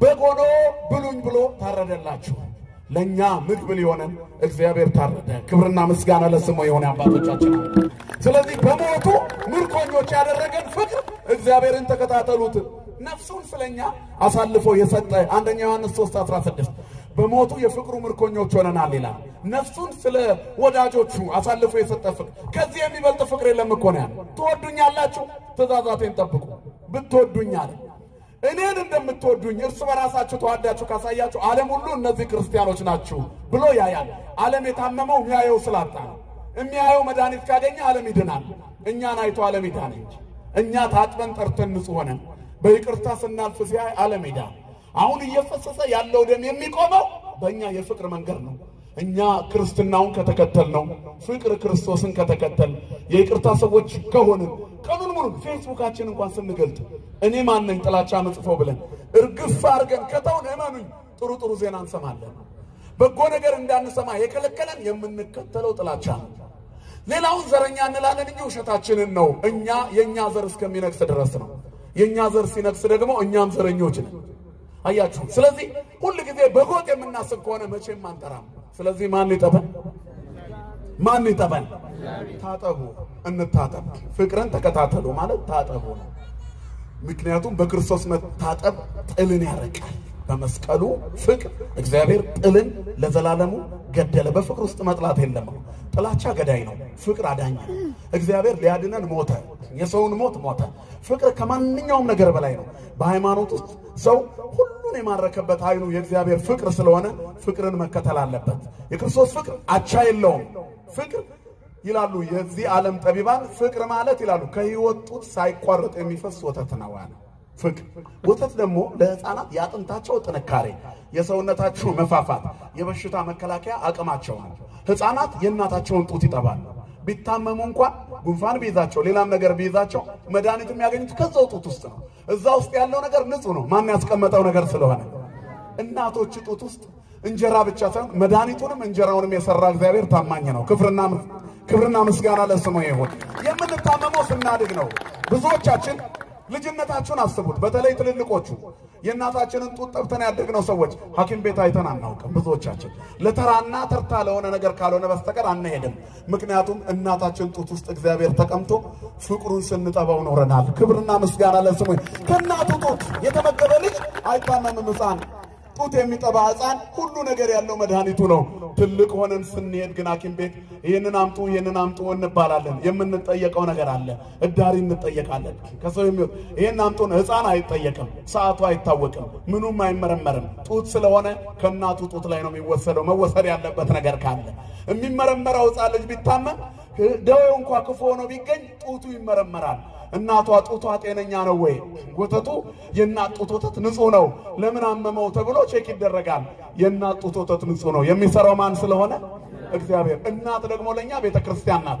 ከቤተክርስቲያን ጡት የሚፈሰው ወተት ደግሞ ፍቅር ነው ጥላቻን የገደለ ፍቅር ሳያቆስል ቆስሎ የማረከ ፍቅር ህይወትን የሰጠ ፍቅር አንድነትን ያጎናጸፈ ፍቅር ዘርጎት ምናምን የማይለይ ፍቅር ባለስልጣን ትልቅ አዋቂ ትንሽ ትልቅ የማይል ፍቅር ከእውቀት በላይ የሆነ ፍቅር እሱ መድኃኔዓለም ክርስቶስ ነው ክብርና ምስጋና ለስሙ ይሁን ፍቅር ከእውቀት ይበልጣል ይላሉ እውቀት ያስታበያል ፍቅር ግን ያንጻል አንደኛ ቆሮንቶስ ምዕራፍ 8:1 አያችሁ እውቀት ያስታበያል ዶክተር ከሆንክ በኋላ እግዚአብሔርን ለማዘዝ ትሞክራለህ ጸበል እጅ ዳንኩ እንኳን ብሎ ሐኪሙ አንተ ጋር ቢመጣ sometimes ያጋጥማል እንዲህ አይነት ነገር አጋጣሚ ነው አንተ እምነትህ ሊሆን ጥሩ ነው ግን እኔ እንደዚህ አይነት ነገር አንዳንዴ ስለሚያጋጥም በሃይማኖት አላምንም ይላል ዶክተሩ ይሄን የከለከለው ዶክተር መሆኑ ነው ወይ ገበያውን የሚዘጋበት ይመስለዋል ሁሉንም አይደለም ሃይማኖቱን የሚጻረሩ ሐኪሞችን ነው ደግሞ ሌሎቻችሁ ሲያመን ለወባ በሽታ የፖሊዮ ክትባት እንዳሰጡን አደራችሁ ቂም ይዛችሁ ስለዚህ ተመልከቱ ፍቅር ከእውቀት ይበልጣል እውቀት ያስታበያል አለና ፍቅር ግን ያንጻል አንደኛ ቆሮንቶስ ምዕራፍ 8 ቁጥር 1 ሰው ትልቅ ከተባለ አደኩ ሲል እግዚአብሔርን ይረሳል አንዳንድ ሀገር ላይ እንደኛ ያለ አነስ ያለ አንዳንድ ሐኪሞች እንደ ሰሚታቦት ይታመናሉ እኛ ንስሐ አባታችንን ብንሰማ ዶክተሮቹን ሐኪሞችን የምንሰማ ያህል ክንፋውተን መላክ እንሆን ነበር ምክንያቱም ነፍስ አባታችን ጾም ጥሩ ነው ህይወት ይሰጣል የነፍስ ቁስል ይፈውሳል ጾም ኃይል ይሰጣል ትህትናን መጽናትን ያስተምራል ጾም ያስፈልጋል በርቱ ብሎ አልቻልኩም እኮ በጠዋቱ ይረበኛል ደግሞ መድኃኒትም ወስዳለሁ እያልክ ስትበላ ወይንም ስትበይ ትቆይና ዶክተሩ ጋር ስትሄጂ ሁለተኛ ስጋ እንዳትበላ ከዚህ በኋላ ቬጂቴሪያን አትክልተኛ አርጎ ይልካል ወደ ቤትክ ለነፍስ ጾም ተብለከም ቢበላ ለስጋ እድሜ ልክህን ትጾማለህ እግዚአብሔር ከዚህ ይሰውረን ስለዚህ የሐኪሞቻችንን ያህል እንኳን ንስሐ አባቶቻችንን እንስማ በክርስቶስ ፍቅር የመኖር ምስጢሩ ይሄ ነው ፍቅር ከእውቀት በላይ ነው አንድ ሰው ሙዝ ይገዛል ግማሽ ኪሎ ሙዝ 3 ፍሬ ሙዝ ነች እራቱን ሊበላ ነው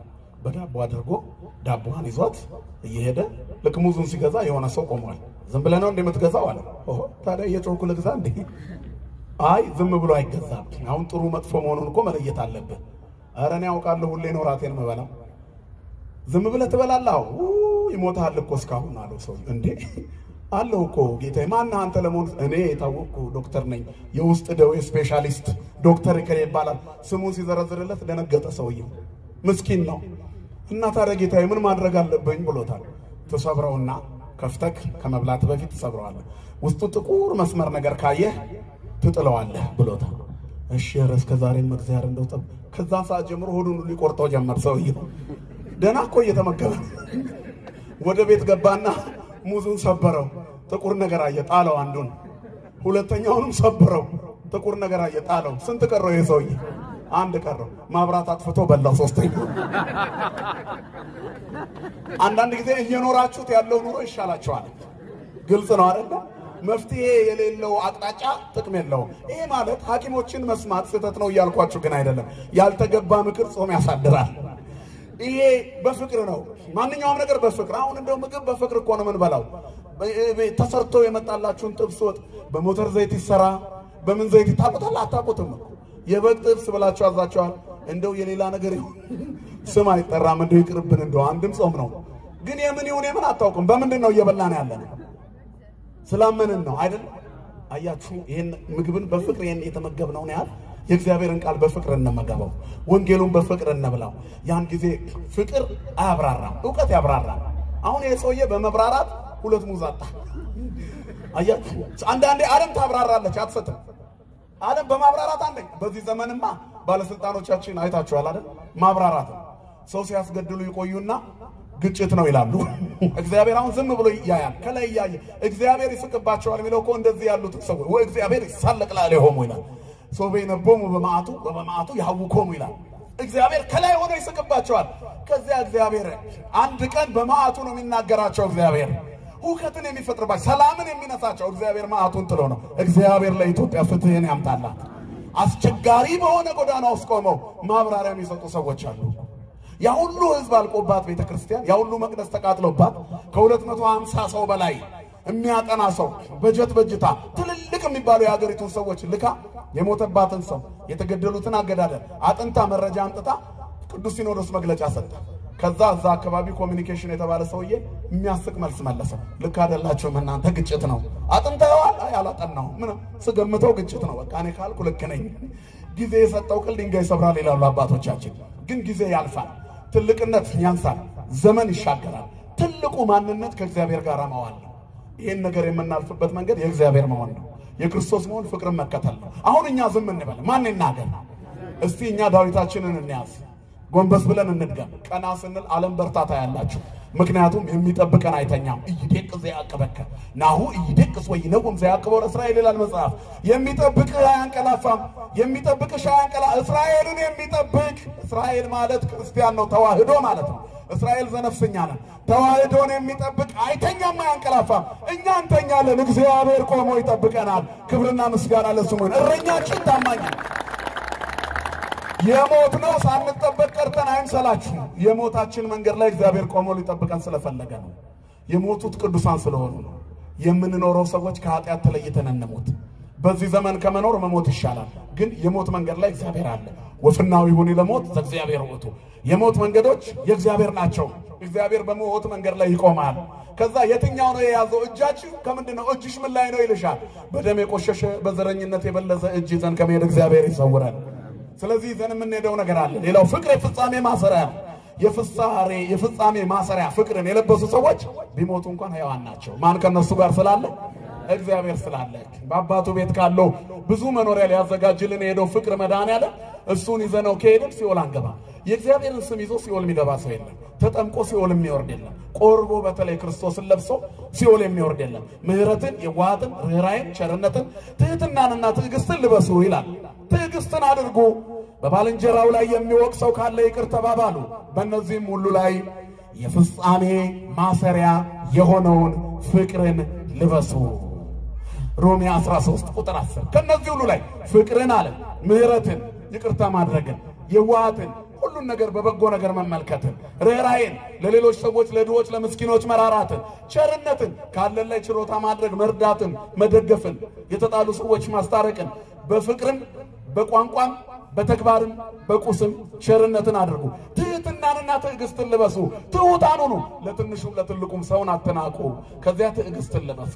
የሚደርሰው መከራ ለበጎ ነው ብሎ የሚያልፍ ፍጹም ትዕግስት የሆነ ሰብዕና ይኖረን። ለጸብ ጸብጫሪዎች ጸብ ያለሽ በዳቦ ሁለት ለምን አየኝ ብለን የምንጣላ አንሆን። አንዳንዴ ክርስቲያኖች ሰይጣን ይጫወትብናል። በጣም የሚወደን ባልንጀራችን እያየን ሰላም ሳይለል ያልፍ ይችላል እኮ። እንዴ ምን አርጊው ነው ደግሞ የሚያቆርፈኝ? ከሱም ብዙ ያቆርፈኛል እንዴ ብለን በዛው ዘጓሱ እኮ ወይ ጥሩ እንቅልፍ አልተኛም፣ ወይ መጥፎ ነገር ሰምቶ ሊሆን ይችላል፣ ወይ መጥፎ ነገር አጋጥሞት ይሆናል። ምን ነክቶት ነው? ምን ሆኖ ነው የሚል ሰብዕና ነው ከክርስቲያን የሚጠበቀው። በጣም የቸኮለን ሰው ስፈልግ ትሉታላችሁ። እሱ ደግሞ ወይ አውሮፕላን ላይ ያመልጠው ነው፣ ወይ አውቶቡስ ላይ ያመልጠው ነው፣ ወይ የሆነ ጉዳይ መስሪያ ቤት ላይ ያስፈርም ነው። ቆይ እሺ ስመለሳ እንዴ ነችና ቆሞ ያናግረኝም እንዴ ትላለህ። ግን እኮ ድንገት ነው ያገኘው፣ ቀጠሮ አልያዝክም። ግን ቆሞ አንተን 40 ደቂቃ ካላዋራኝ እኔ የተከበርኩ ሰው ነኝ ትላለህ። በዚህ ምክንያት ባልንጀራንም እግዚአብሔርንም ታጣለህ። እግዚአብሔር በተሳሳተ ጎዳና ግንዛቤ እንዳይኖረን አይምሮአችንን ያስተካክልልን። ክርስቲያን ትዕግስተኛ ነው። ትዕግስትን ልበሱ አለ። ትዕግስትን አድርጉ። በባልንጀራው ላይ የሚወቅሰው ካለ እንኳን ይቅር ተባባሉ። ያውኖቹን ነገሮች ተራተርታ በሆነ ነገር የሚጀመር ጸብ ፍጻሜው እግዚአብሔርን እስከ ማጣት ይሄዳል። እግዚአብሔር ከዚህ ይሰውረን። ከዚህ ሁሉ በላይ አለ የፍጻሜ ማሰሪያ የሆነውን ምን ልበሱት አለ? ፍቅርን ልበሱት። ፍቅር የእግዚአብሔር ዓላማ ነው። መኃልየ ምዕራፍ 2 ቁጥር 4 የውዴ በኔ ላይ ያለው ዓላማ ፍቅር ነው ይላል። ውዴ የሚለው ቃል ለእግዚአብሔር ነው የሚሰጠው። በቤተ ክርስቲያናችን ውዳችን ክርስቶስ ነው። ለኛ የሚወደን ቅዱሳንን የምንወዳቸው ውዳችንን ስለወደዱልን ነው። ስለርሱ ብለው በረሃ ስለወደቁ ስለመነኑ ዓለምን ስለናቁ ምናኔን ምንኩስናን ቆብን ዛቲት ምዕራፌላ እቺ የመጨረሻ ማረፊያዬ ነው ብሎ ቤተ ክርስቲያንን ሕይወቴ ነፍሴ ብለው ዓለምን ንቀው ስለወጡ ስለ ስሙ መራራ ሞትን ስለታገሱ ስለ ክርስቶስ ሁሉን ስለሆኑ መጽሐፍ ሁሉን ስለ ክርስቶስ አደረገ። ስለዚህ እነዚህ ፍቅርን ተከትለውት ፍቅር የሆነውን ክርስቶስን እስከ መጨረሻ ስለወደዱት እኛ አባቶቻችን እንወዳቸዋለን። በረከታቸው በሁላችን ላይ ይደረብን። ይሄ ፍቅር ደግሞ ክርስቶስ ነው ብለና እንደገና የእግዚአብሔር ዓላማ ነው። እግዚአብሔር ለሕዝቡ ያለው ዓላማ ፍቅር ነው። ማንንም ለሞት አሳልፎ አይሰጥም። ወደሱ ለዘመጻሐቤ ይሰድዶ ወኢያወጽኡ አፈ ዮሐንስ 6:36 ወደኔ የሚመጣው ተመለስ አልለው። ፍቅር አይገፋም። ክብርና ምስጋና ለስሙ ይሁን። ተመለስ ያለው ኃጢአተኛ ቁም ያለው በሽተኛ የለም መድኃኔዓለም ማን ይገባል? እመሰ አንተ ኃጢአተኑ ትታቀም እግዚኦ ማን ይቆም? አንተ ኃጢአትን ብትጠባበቅ አቤቱ ማን ይቆም ነበር አለ መዝሙር 128 ላይ መዝሙረኛው ዳዊት። ማን ይቆም ነበር በእግዚአብሔር ፊት? እግዚአብሔር ኃጢአትን ቢጠባበቅ ነውራችንን ቢቆጥር በቀን የሰራነውን በደል ቢቆጥር ነጠላ ይሸፍነዋል።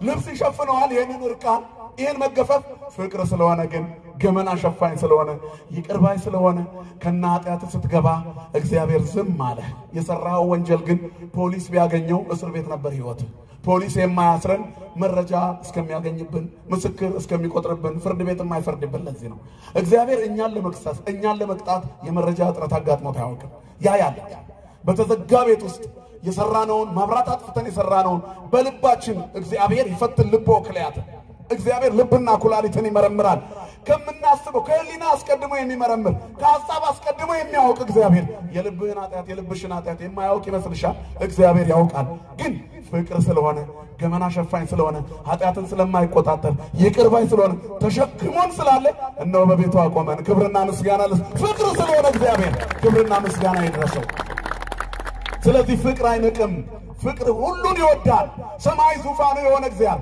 በኪሩቤል ተከሻ ላይ የሚቀመጥ በዘባነ ኪሩብ ተቀምጦ ዓለምን የሚገዛ እግዚአብሔር አብርሃም ቤት ገብቶ መደብ ላይ ቁጭ ያለ ቁርበት ላይ ስሉስ ቅዱስ ትንሿ የአብርሃም ድንኳን ቤት ውስጥ ገቡ ዓለም የማይወስነው እግዚአብሔር በሚወሰን አካል እንግዳ ሆኖ ተገኝቶ የአብርሃምን ድግስ በላ የምስኪኑን ሰው ድግስ በላ አንዲት የገጠር ድንኳን ውስጥ መስቀለኛ መንገድ ላይ ተተከለች ድንኳን ውስጥ እግዚአብሔር የፈጠረው ዓለም ውስጥ መጥቶ በእንግድነት በላ ክብርና ምስጋና ለሱ ከዳህ ጋር ይበላል እግዚአብሔር ገብቶ ድህነት አንተ ቤት እንዳይገባ አይከለክለውም አያችሁ ከሰገነት ይልቅ እግዚአብሔር ትንሻችን ቤት ያቺ የአብርሃም ቤት ውስጥ መቆየት እግዚአብሔር መረጠ አይንቅም አብርሃም ቤት ገባ ድሆቹ እነ ማረታ ቤት ገብቶ በረከት የሰጠው ፍቅር እግዚአብሔር ነው በዘመነ ስጋዌ ሁሉን የሚወድ እግዚአብሔር ኃጢአተኛውን ዘኬዎስን እቤት ገባለው አለ ኃጢአተኛው ዘኬዎስ ቤት ገብቶ ዘኬዎስ ሕይወቱ ተቀይሮ ዮምሰ ሕይወተ ኮነ ለሰባ ዝንቱ ቤት ዛሬ በዚህ ቤት መዳን ሆኗል አንተስ ወልደ አብርሃም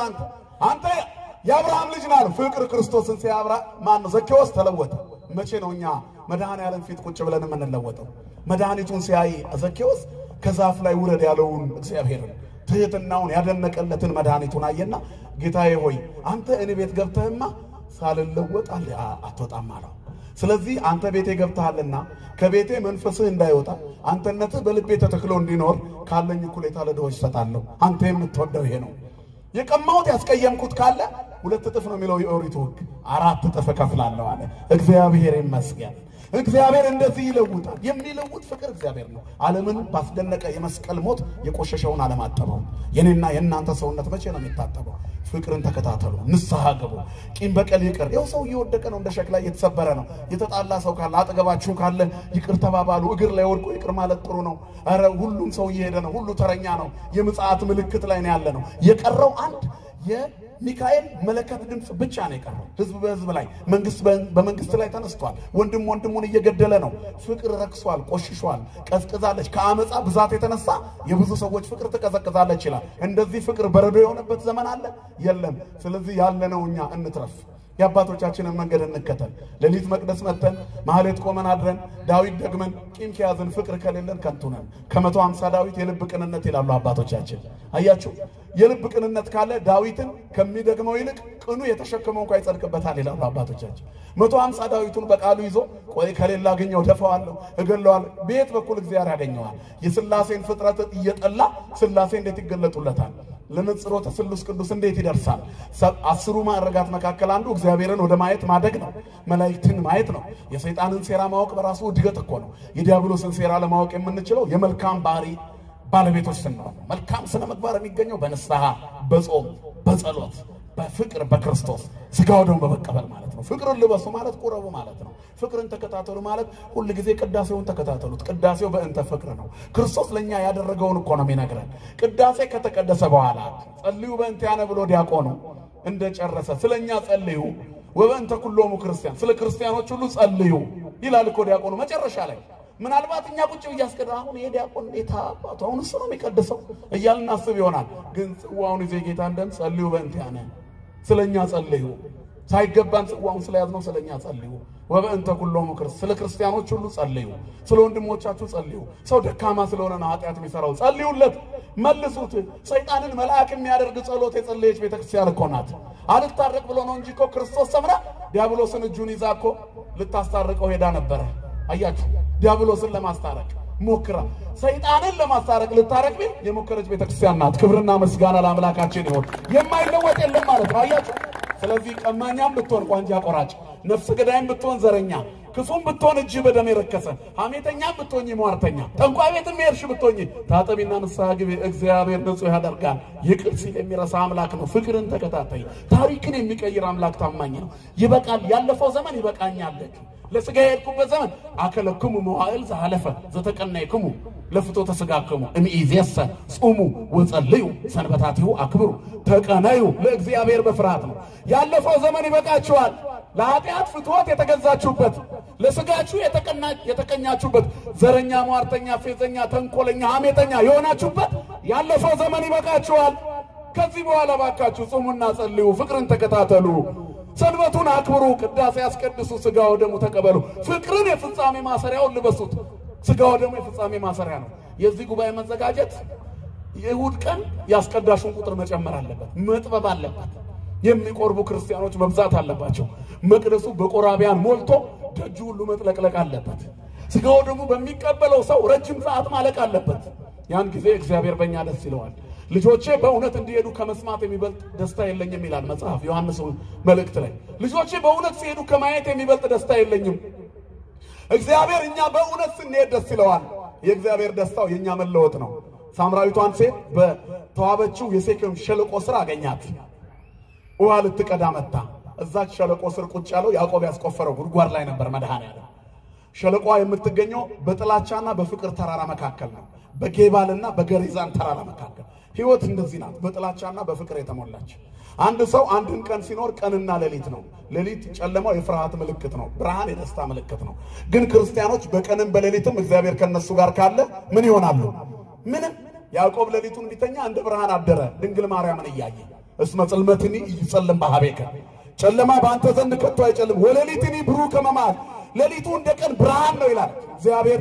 ጨለማን ብርሃን የሚያደርግ፣ የተቆረጠውን የሚቀጥል፣ የተሰበረውን የሚጠግን፣ ባዶውን ሙሉ የሚያደርግ ታማኝ አምላክ ነው። ክብርና ምስጋና ለስሙ ይሁን። በሐዘን መካከል ደስታን፣ በጥላቻ መካከል ፍቅርን መዝራት ለታመኑበት እግዚአብሔር ታማኝ ነው። እግዚአብሔር ታማኝ ነው። የማይከዳ ወዳጅ እግዚአብሔር ብቻ ነው። ሁኔታዎች የማይቀይሩት ፍቅር እግዚአብሔር ብቻ ነው። ከእውቀትና ከጥበብ ከዚህ ዓለም መዝገብ ሀብት በላይ ፍቅር እግዚአብሔር ብቻ ነው። እግዚአብሔርን ከተከተልን ሙሉዎች እንሆናለን። ስለዚህ ጓዶ አጠገብ ቁጭ ያለ መድኃኔዓለም በጌባልና በገሪዛን ተራራ መካከል። የገሪዛን ተራራ የበረከት ተራራ ይባላል። የጌባል ተራራ የመርገም ተራራ ይባላል። ሁለቱም ተራራዎች የቅድስና ተራራ አድርጎ አዲስ ኪዳን ሊሰራባቸው እግዚአብሔር ሁሉንም አድባራት ሊያደርግ በተራራው ስር በተዋበችው የሴኬም ሸለቆ አጠገብ መንገድ ከመሄድ ደክሞ ቁጭ አለ። የማይደክመው እግዚአብሔር የሚደክም ስጋን ስለለበሰ ቁጭ አለ። ኃጢአት ያደከማት ሴት መጣች። እግዚአብሔር ሸክሟን አራገፈላት፣ ታሪኳን ቀየረላት፣ ፍቅርን አለበሳት።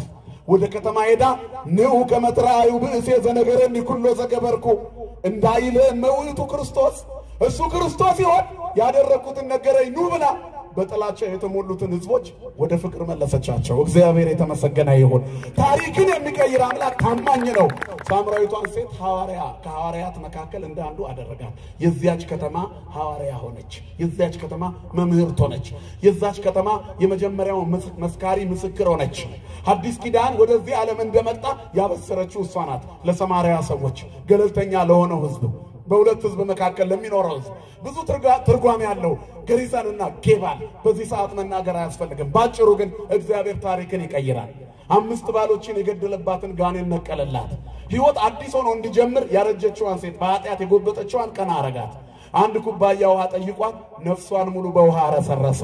ወደኔ የሚመጣውን ምንድነው ያለው? አፍላግማየ ሕይወት ዘይውዝም ከርስኮን የሕይወት ውሃ ምንጭ ከሆዱ ይፈልቃል አለ። ሰው ፍቅርን ሲከተል ከሆዱ የሕይወት ውሃ ምንጭ ይፈልቃል። አሁን እኮ ሰይጣንን የተከተሉ ሰዎች ናቸው የሞት ምንጭ ከሆዳቸው እየፈለቀ ደም እያፈሰሱ የሚኖሩት። ለሕፃንና ለአረጋውያን የማይራሩ ራሳቸውን መከላከል የማይችሉት ላይ ቀስት የሚተኩሱት አጋንንት የሰለጠነባቸው ሰዎች ናቸው። እኛ ግን እንደዚህ እንዳንሆን እግዚአብሔር ይጠብቀን፣ ጥላቻን ያርቅልን፣ ክፉ ሐሳብን እግዚአብሔር ከኛ ላይ ያርቅልን። ስለዚህ እግዚአብሔርን ተከተሉት፣ ፍቅርን ተከተሉ፣ ንስሐ ግቡ፣ ሥጋው ደሙ ተቀበሉ ነው። ንስሐ ገብተን ሥጋው ደሙ ተቀብለን የመንግስቱ ዜጎች እንድንሆን እግዚአብሔር እሱ ባለቤቱ ይርዳን። በሰላም በሕይወት በፍቅር በስምምነት ይጠብቀን። ሀገራችን ሰማይን እናታችን ድንግል ማርያምን የምንናፍቅ እኛ ኦርቶዶክሳውያን ክርስቲያኖች እዚህ እንደተሰበሰብን በኢየሩሳሌም ሰማያዊ ተሰብስበን ለመዘመር እንድንበቃ የአብ ጸጋ የወልድ ፍቅር የመንፈስ ቅዱስ ኅብረት የድንግል ማርያም ጸሎትና መልጃ የቅዱሳን መላእክት ጥበቃ የአበው ጸሎትና አማላጅነት አይለየን። ወስብሐት ለእግዚአብሔር።